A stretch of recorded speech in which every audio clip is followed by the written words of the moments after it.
তিনি রাশেদা বেগমের গানে সন্তুষ্ট হয়ে 1000 টাকা এবং এটা জিন্না বেগম উপলক্ষ করে 1000 টাকা একদম নগদ।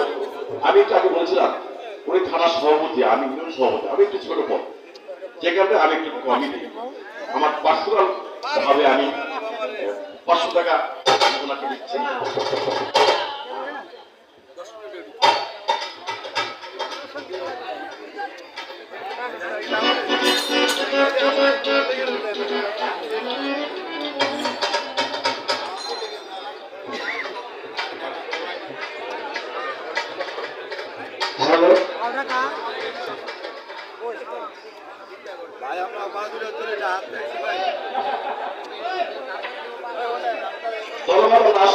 আশা করছি শিল্পী যখন গায় তার যদি হ্যান্ডস না থাকে, কিবোর্ড, হারমোনিয়াম, তার ঢোল না থাকে কিন্তু গান হয় না। গান তো মাত্র একটা কথা, এই যে সুর লাগাতে প্রকাশ করার একদম তাও দেওয়া হয়ে তার হ্যান্ডস। এবং দুইটা পার্টি এখানে আছে, দুইটা পার্টিকে সিরাজ কাকা এবং আমি ব্যক্তিগত ভাবে এই দলটাকে 500 টাকা এবং সালাম সাহেব আমাদের ছাড়া তাদের 500 টাকা। কত মানিকের দেশ আপনি জানেন, সে অমর্ত্য সেন, সেই বাবা সরকার রশিদ মানিকগঞ্জ শিল্পী সারা বাংলাদেশ দাপিয়ে বেড়ায়। তারা হয়তো এখন অনেকেই সময়ের গভীরে হারিয়ে গেছে।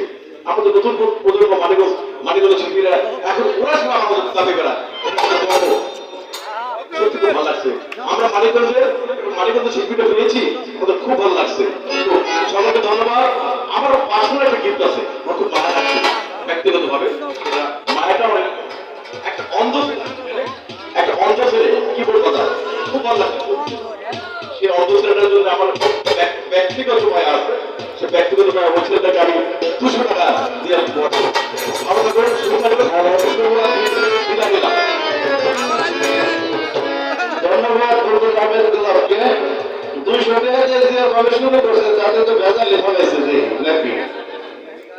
তো যাই হোক, সম্মানিত